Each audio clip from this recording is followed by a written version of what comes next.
Have you ever noticed how believable some thoughts can feel? Something like, I'm failing, or I will never be enough, or God doesn't care about me. And a thought doesn't need to be true to impact us or to shape our life.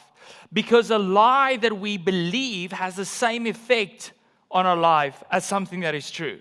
If we believe it, it has power over us. And that is why we started this series last week called Think Again. Because we cannot simply believe every thought that we think. Our thoughts can be powerful, but they are only powerful when they have our agreement. When we say, I believe this as truth, I accept this as truth. And we need to learn how to think again, how to renew what we heard last week, how to renew our thinking. So last week, we started this series by saying, let's first just acknowledge that our thoughts have incredible power over us. And then accept the fact that we need to rethink, we need to renew our mind, as the Bible say. And we do that by inviting God into our inner life.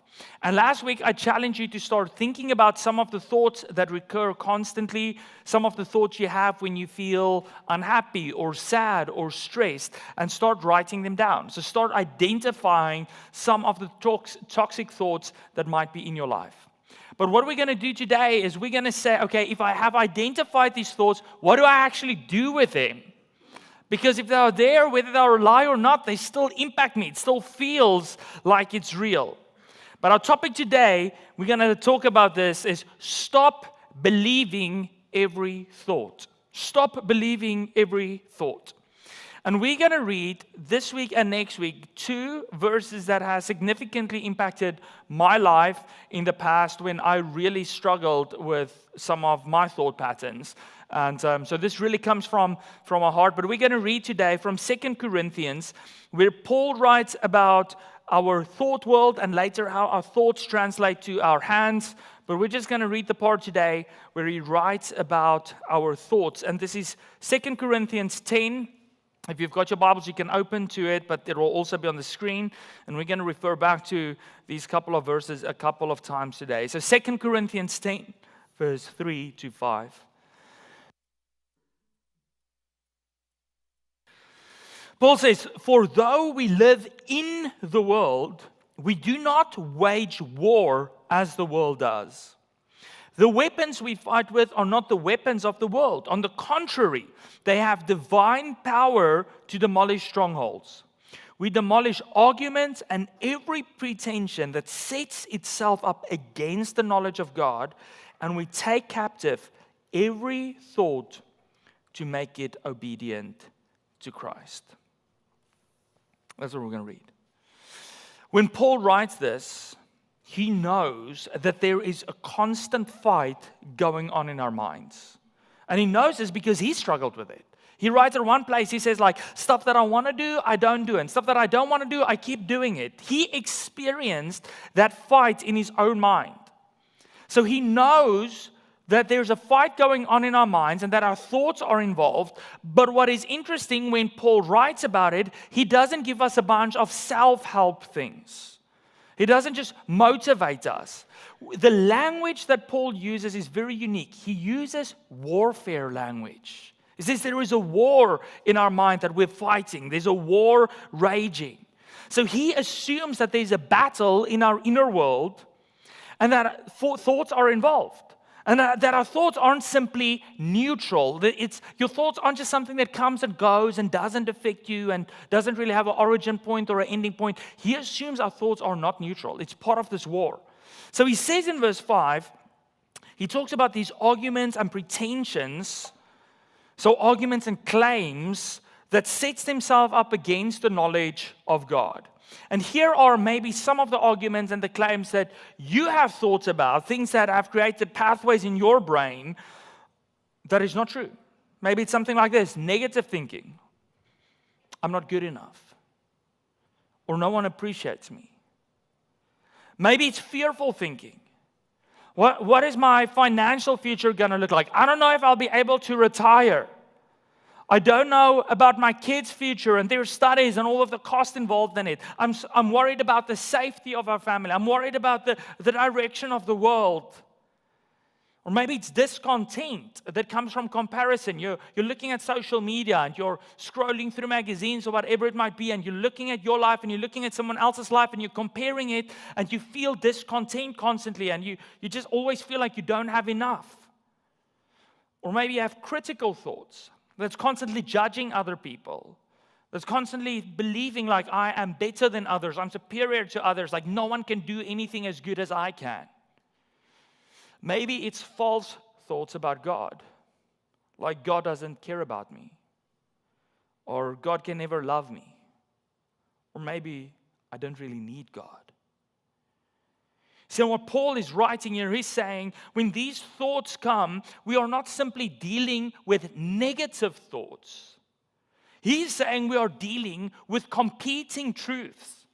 It is a truth of the world or a truth of the devil that is standing against the truth of God. These are competing thoughts that are at war in our minds.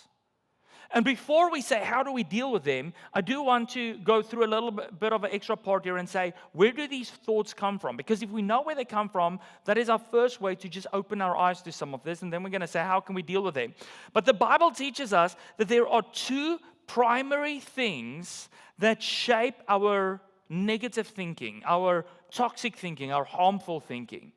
And the first one is internal. It is our sinful nature. And we read this right from the beginning. God made Adam and Eve. He made mankind beautiful and in His image. But then they chose against God. They said, we're going to follow a thought that's in opposition to God. And the moment they chose to rebel against God, something broke inside of us.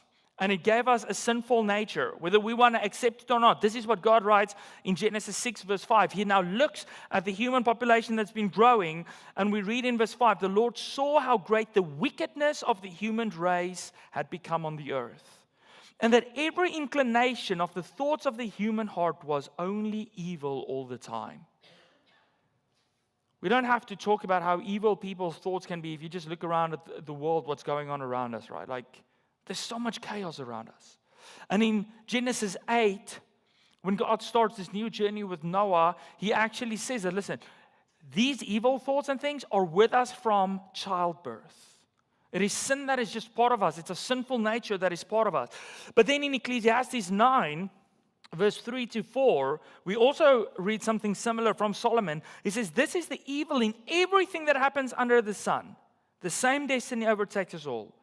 The hearts of people are full of evil, and there is madness in their hearts while they live, and afterwards they join the dead. Anyone who's among the living has hope.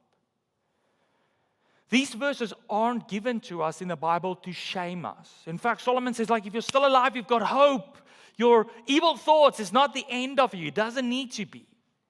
But these verses are not there to shame us. They are there to explain why this battle inside of us exists. And the Bible teaches us that our inner world is shaped by our sinful nature. So from deep within us, there are thoughts that gets born that is in opposition to what God wants for us. We read last week from Romans, right? Like, when we renew our thinking, when our thinking is not like this, we will know God's beautiful and perfect will. So deep inside of us, these thoughts get born. But then there's a second influence. So the first is internal. It's our sinful nature. But the second influence is external. And last week, we already read about this when we read from Romans 12, verse 2, where Paul said, don't conform to the patterns of this world. So he said there is patterns in the world that is shaping us constantly, that is influencing the way we think, and we shouldn't just fall for it.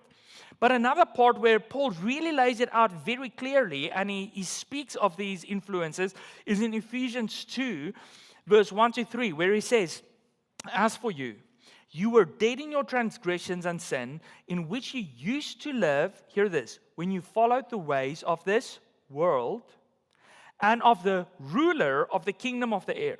The Spirit is now at work in those who are disobedient.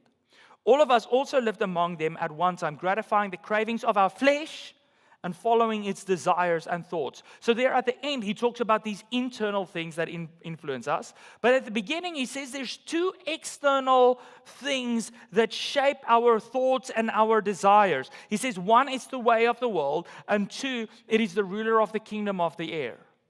So the ways of the world, you are shaped, your thought world is shaped by how you were brought up, by your upbringing. Your thought world is shaped by the culture you live in. Your thought world is shaped by the media that you read or that you scroll through. Your thought world is shaped by the music you listen to, by the games you play. Everything around us in this world is influencing how we think. And the world doesn't ask. Hollywood, the news, whatever, doesn't ask, is this info true? Is it good? Is it encouraging you? Is it building a better society? They only ask, is it popular? Is it loud? And does it make us money?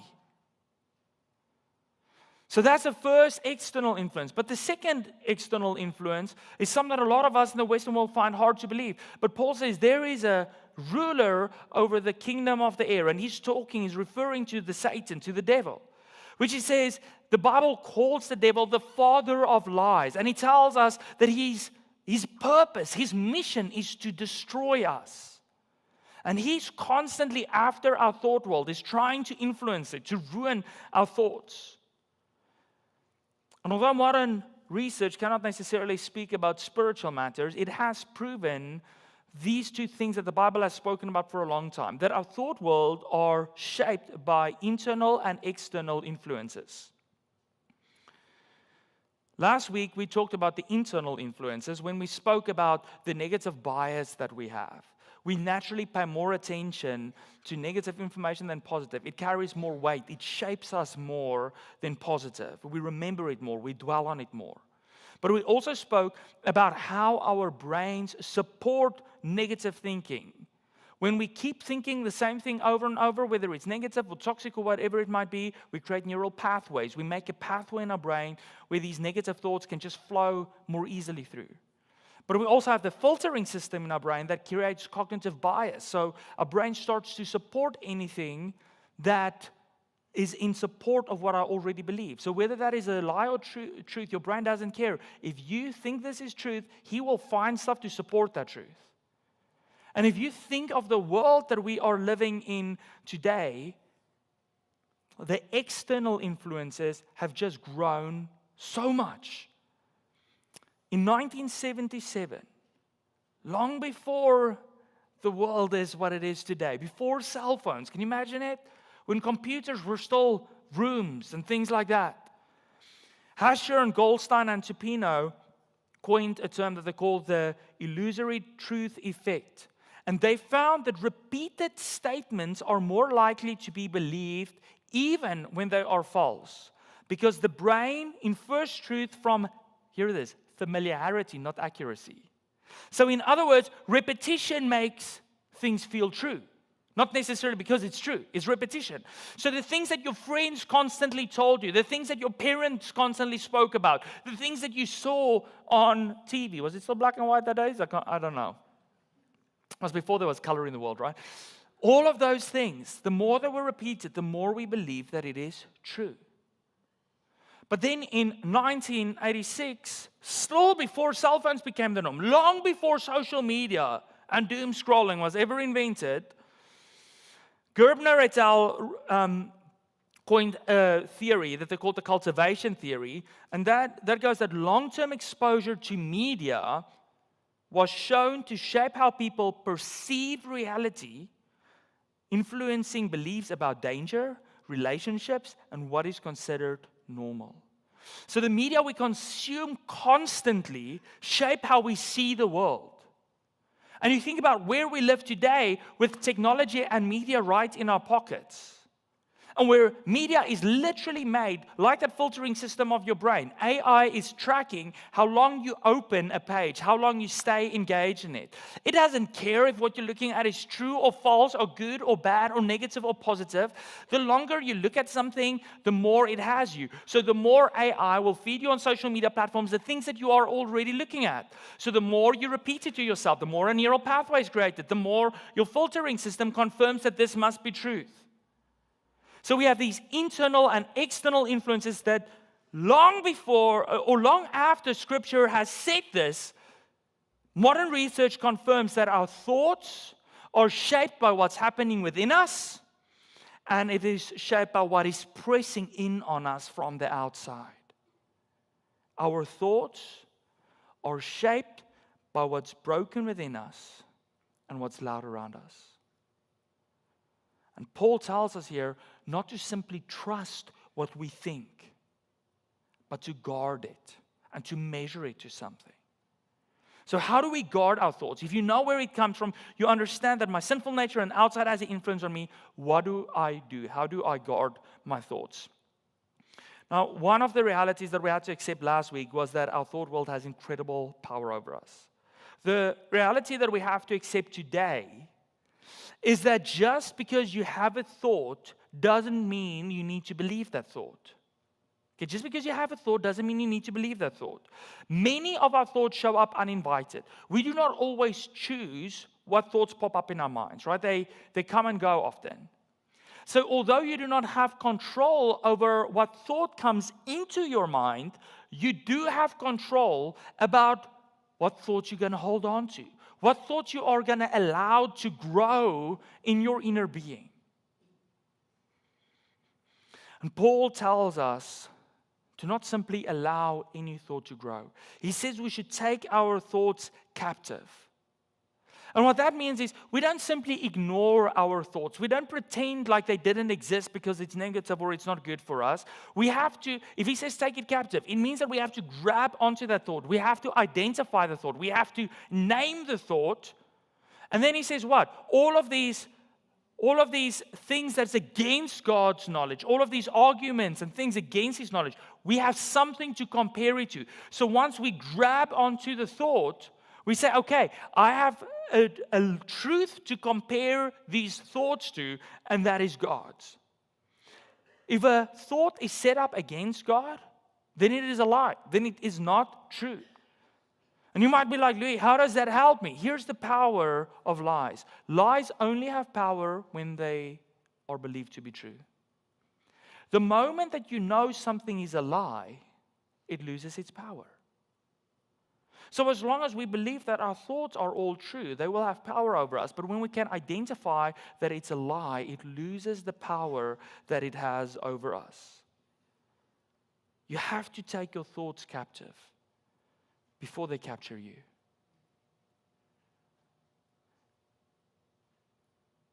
And captivity does not mean that we simply suppress it.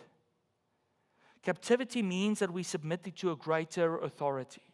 It means that we stop being passive thinkers, that just allow every thought to take control over our life, to have authority over our life, to control our actions.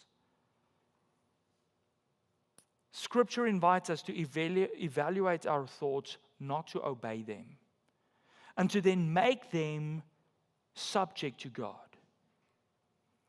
In the Psalms, we read this beautiful song that was written where the psalmist in the song works through this process of capturing his thoughts and comparing it to God's knowledge, to God's truth.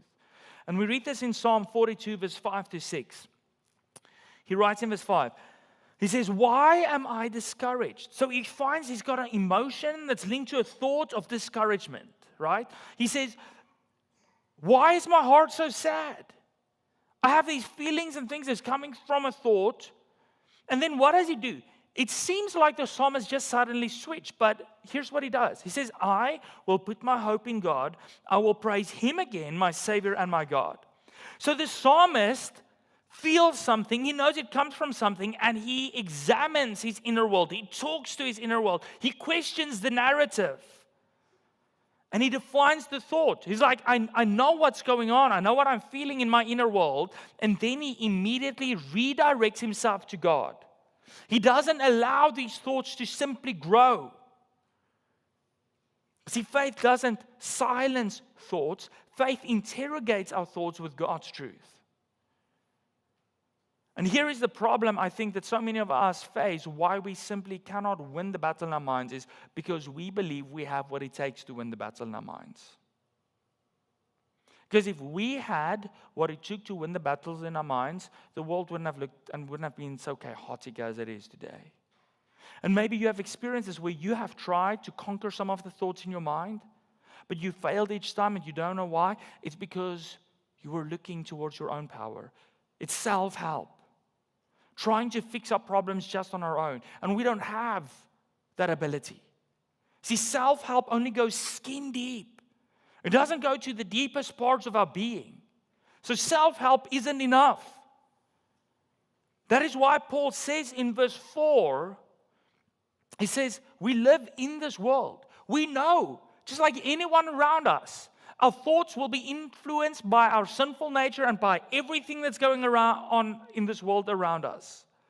But he says the difference between someone who knows Jesus and someone who doesn't know Jesus, he says, is that we do not fight with the weapons of the world. It is not just about self-help. It's not just opening a book and somehow meditating or emptying your mind or something. He says that we have divine weapons with divine power to demolish the strongholds in our mind. This is not just me fighting. This is me reaching out to God, using His divine weapons. And we see both Paul and the psalmist refusing to allow toxic thoughts to be the loudest voice in their lives. They allow God to be the loudest voice. They take the thoughts captive and they say, how does it compare to God? And His truth overrides the lies we so often believe. The question is, what do we do when we've identified the thought? So we took it captive, we named it, we stopped it from just growing. We have measured it to God's knowledge, to His truth. And we say okay, I know this is a lie. What do I do next? To one extent, the lie already starts to lose power. But there is one more step that Paul talks about. If a thought is in opposition to God, he says in verse 5, what do? We take it captive and we make it obedient to Christ. See, we don't simply take a thought captive to evaluate it. We take a thought captive to give it to a person who can do something with it. If you capture the enemy in a war, you don't simply capture them to evaluate if they are a threat or not. You want to send them somewhere where they cannot fight in the war anymore, where they cannot harm you anymore. You have to give them to someone with a power that can imprison them. And Paul is saying there is only one who has the power over our thoughts. There is only one that can set us free from the strongholds that's built up in our mind. And that one is not just a general divine power. That one is not just universalism where I'm hoping if I'm thinking something positive, the world is going to change me. That one is not just saying I believe that there is a higher power and somehow it's going to change. The Bible tells us, Jesus said, there is no way to God. There is no way to freedom. There's no way to everlasting life except through me. Jesus made a claim of exclusivity. Jesus said, I don't just tell you the truth. He said, I am the truth, the way, and the life. So Paul is saying, maybe you're still failing, one, because you believe the lie that you can do it yourself. You need to think again. You cannot. But maybe you're still failing because you believe the lie that some form of energy or spiritual being is going to help you without knowing who that is. There is one, Paul says, that can actually make a difference, and that is Jesus. Because Jesus didn't simply die for the forgiveness of our external sin, for the things we do. Jesus died to give us complete freedom as an entire being. He broke the authority that sin has over our lives. We read in John 8, verse 36, a sentence so simple, but with so much power. It says, if the Son, that is Jesus, sets you free, you will be free indeed. It doesn't say if He sets you free, you will have freedom from swearing. Or you will have freedom from driving over the speed limit. Or you will have freedom from stealing your neighbor's stuff. It says, no, if He set you free, you will be free indeed. That is a complete freedom that He gives over our minds, over our hearts, over our bodies. He gives us freedom that sin had the authority over us. It says in Colossians 1 verse 13, for He, that is Jesus, has rescued us from the dominion of darkness. You know, the world that is dark around us, that is constantly bombarding us with negative things, that's constantly bombarding us with thoughts that are not from God, that is the dominion of darkness. And it says that Jesus has transferred us from the dominion of darkness, hear this, and brought us into the kingdom of the Son He loves, in whom we have redemption and the forgiveness of sin. The moment we accept Jesus, He doesn't just make us free, but He transfers authority in our life from external things like our enemy, the devil, and the world, and our own sinful nature, and He transfers authority in our lives to Him. He becomes the main authority. We come under His authority, and that means my thoughts are also subject to His authority. So freedom doesn't come from just thinking better thoughts. It comes from submitting our thoughts to Jesus, who is the ultimate truth. So this is not about mental control. This is about dependence on Jesus, who is greater than our deepest, darkest thoughts. And the only way for you and me to conquer our broken thought world is to move from self-trust to Christ trust. To transfer our trust from our own power to that of Jesus. Thinking again, winning the war in our minds, breaking from toxic thoughts, whatever you want to call it, is not something we can do on our own. And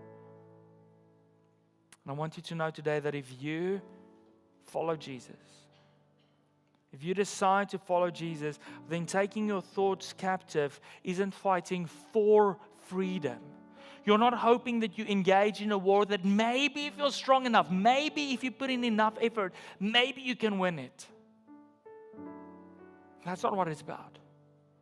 Taking our thoughts captive is living from the freedom that Christ has already won for us on the cross. We already have that. We are not slaves to our thoughts anymore. We're not just subject to believe everything that pops up into our mind, everything that AI feeds us, everything that you see on social media, everything that comes out of your deepest, darkest place in your life. You are not a slave to it. You've been made free. And you're fighting from victory. And listen, it doesn't mean that you will not sometimes still feel the pull of toxic thoughts. We all have it. It comes to all of us. But pull is not the same as power. It can still pull you, but it doesn't have power over your life anymore. And there's a big difference. Having a thought is not the same as believing a thought. And Jesus doesn't shame us for having thoughts that are not in alignment with Him. He invites us to trust Him with them, to bring it to Him. So I want you to understand today that you are not powerless over your bad thought patterns. But I also want you to understand that you're not self-sufficient, that you cannot do this on your own. And therefore, I want to invite you this week into a faith practice. You've already been, if you were here last week or you listen online, you've already been busy paying attention to your thoughts, all of those recurring thoughts when you feel frustrated or angry or stressed or whatever it might be, negative thoughts that keep popping up, and hopefully you took a note of it. But now that you have it, what do we do with those heavy thoughts? 3 steps. Okay, 1, we take it captive. That's what Paul said. So we name the thought. We don't just allow, we don't just ignore it, we name it. We name what I'm thinking at this moment. The second step is we then test it. That's where he says, like, we reject all of these assumptions and things that's standing against God. So we name it, we identify it, then we test it. We say, is this true? Is this from God? And the best way if you want to figure out how to know what's from God and what is not from God is to read the Bible, His Word, where He tells you what's from Him and what's not from Him. But if you're here and you're like, Louis, I'm new to church. I have no idea what's in the Bible. Okay, here's the first step to just ask yourself. Is it leading you towards trusting God more? Or is it leading you towards fear? Is it leading you closer to God? Or is it leading you further away from Him? And if it's leading you away from God, if it's leading you away from trust, then it's a thought. It's not a fact, and you don't have to believe it. So we name it, we take it captive, we test it, does it align with God's truth? And thirdly, we make it obedient to Christ. That means we submit it to Him. We take that thought, we know it's a lie, we know it's not God's truth, and we take it to Jesus and we say, Jesus, I cannot deal with this on my own. I need your help. You know what the beauty of this is? I don't know how it works. But I have fought this battle many times in my life, and you just wake up one day and it's different. And you cannot pinpoint the exact moment, and you don't know. It's not like a star fell out of the sky and you're like, oh, yes, it's that. You just wake up one day and you realize the things that you fought with is not the same things you fight with today, because He's already given you victory over it. So we name it, we test it, and then we surrender it. That's my challenge for you today. Let's pray.